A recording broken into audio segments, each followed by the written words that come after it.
പുതിയൊരു വീഡിയോയിലേക്ക് എല്ലാവർക്കും സ്വാഗതം. ഇന്നുണ്ടാക്കാൻ പോകുന്നത് 4 മണിക്ക് ചായയുടെ കൂടെയൊക്കെ കഴിക്കാൻ പറ്റിയ ഒരു അടിപൊളി പലഹാരമാണ്.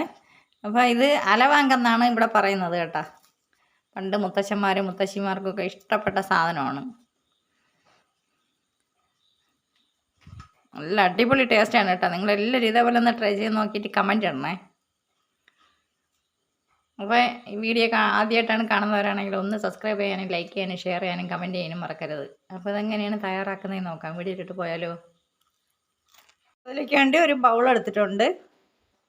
ഇനി അതിൽ 250 ഗ്രാം കപ്പിൻ്റെ ഒരു കപ്പിന് 1.5 കപ്പ് ഇട്ട് കൊടുക്കാം. ഗോതമ്പ് പൊടിയാണ്. ഇനി ആവശ്യത്തിനുള്ള ഉപ്പിട്ട് കൊടുക്കാം.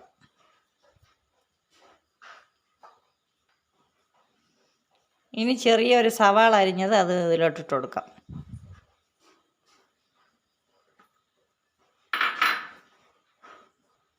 ഇനി വേണ്ടത് 1/2 ടീസ്പൂൺ പെരിഞ്ജീരകം, വലിയ ജീരകമല്ലേ.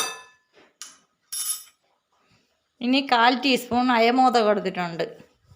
നമ്മുടെ ഇവിടെ ഓമം എന്നാണ് പറയുന്നത്. തിരുവനന്തപുരത്തൊക്കെ അയമോദകം എന്നും പറയും, ഓമം എന്നും പറയും. അതിലിട്ടിട്ട് കൊടുക്കാം. ഇനി 1/2 ടീസ്പൂൺ ചില്ലി ഫ്ലക്സ് ഇട്ട് കൊടുക്കണം. ഇനി 1/2 ടേബിൾ സ്പൂൺ മുളക് പൊടി ഇട്ട് കൊടുക്കാം. എരിവ് കുറവുള്ള മുളക് പൊടിയാണ് ഇട്ട് കൊടുത്തിട്ടുള്ളത്. ഇനി വേണ്ടത് കുറച്ച് കായപ്പൊടി. ഞാൻ LGയുടെ കായപ്പൊടിയാണ് ഇടുന്നത്. നല്ല മണമുണ്ട്, കുറച്ചിട്ടാൽ മതിയാവും. ഇനി കുറച്ച് കറിവേപ്പില എടുത്തിട്ടുണ്ട്. നമുക്കത് അരിഞ്ഞിട്ട് കൊടുക്കാം ചെറുതായിട്ട്.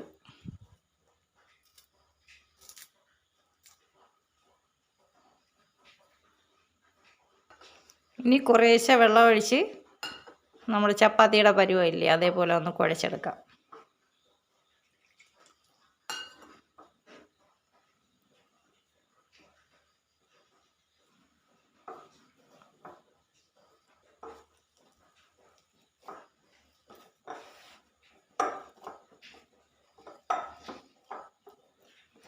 പണ്ട് നമ്മുടെ മുത്തശ്ശിമാരുടെ കാലത്തൊക്കെ ഉണ്ടാക്കുന്ന ഒരു ഐറ്റമാണ് കേട്ടോ. നമ്മൾ അലവാങ്കെന്ന് പറയും നമ്മുടെ ഇവിടെയൊക്കെ. നിങ്ങളവിടെ എന്ത് പറയുമെന്ന് അറിയില്ല. പണ്ട് എല്ലാ ചെറിയ ചെറിയ ചായക്കടകളിലെല്ലാം ഉണ്ടായിരുന്ന ഒരു ഐറ്റമാണിത്, അലവാങ്ക്.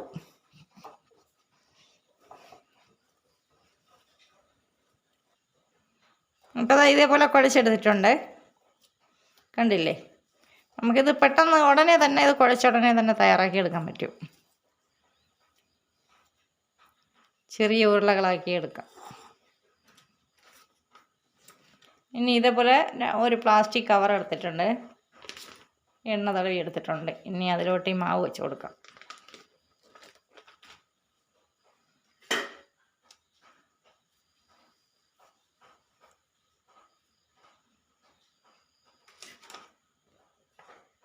ഇനി അതിലോട്ട് ഇതേപോലെ വേറെ കവറും കൂടെ വെച്ച് കൊടുത്തിട്ട് പരത്തി കൊടുക്കാം.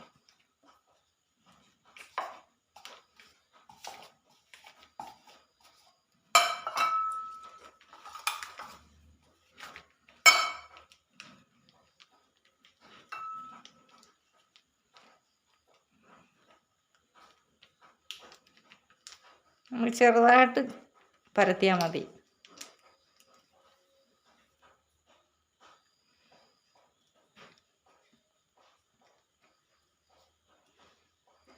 കൈ കൊണ്ട് തന്നെ പെട്ടെന്ന് പരത്തിയെടുക്കാൻ പറ്റും.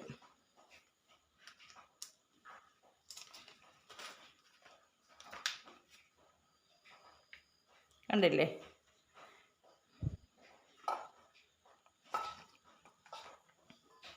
ഇനി അടുത്തതും ഇതേപോലെ പരത്തിയെടുക്കാം.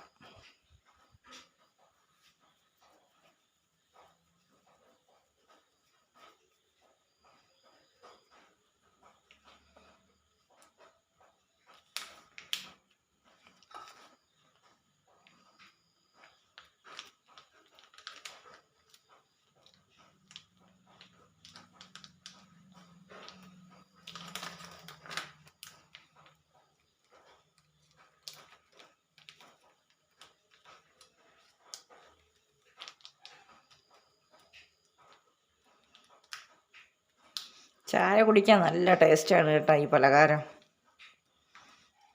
നിങ്ങളെല്ലാവരും ഇതേപോലെ ഒന്ന് ട്രൈ ചെയ്ത് നോക്കണേ. അടിപൊളി ടേസ്റ്റാണ്.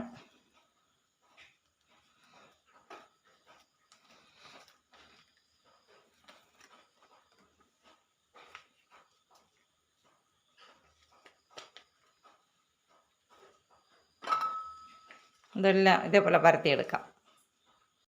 എല്ലാം പരത്തിയെടുത്തിട്ടുണ്ട്. നമുക്കിനി വറുത്തെടുക്കാം. സ്റ്റവ് കത്തിച്ച് ഒരു ചട്ടി വെച്ച് എണ്ണ ചൂടായിട്ടുണ്ട്. എണ്ണ ഒഴിച്ച് നമുക്കിതിന് വറുത്തെടുക്കാം.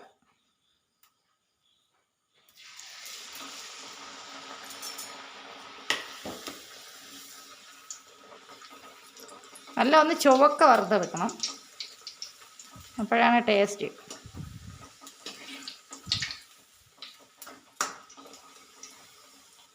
ഇതിൽ കുറച്ച് കൊട്ടത്തേങ്ങയും കൂടെ ഇട്ട് കൊടുത്തിട്ടുണ്ട്, കഷ്ണം കഷ്ണമായിട്ട്. അപ്പോൾ നല്ലൊരു ടേസ്റ്റ് ആയിരിക്കും കേട്ടോ.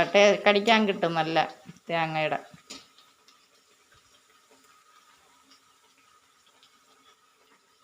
ഇനി ഇത് കോരിയെടുക്കാം.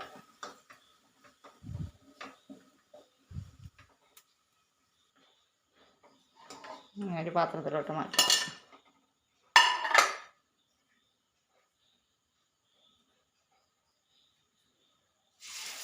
അടുത്തത് ഇട്ട് കൊടുത്തിട്ടുണ്ട്.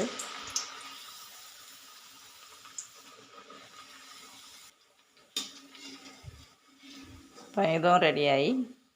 ഇതും എടുക്കാം. ബാക്കിയുള്ളതെല്ലാം കൂടെ അപ്പോൾ എല്ലാം വറുത്തെടുത്തിട്ടുണ്ട്.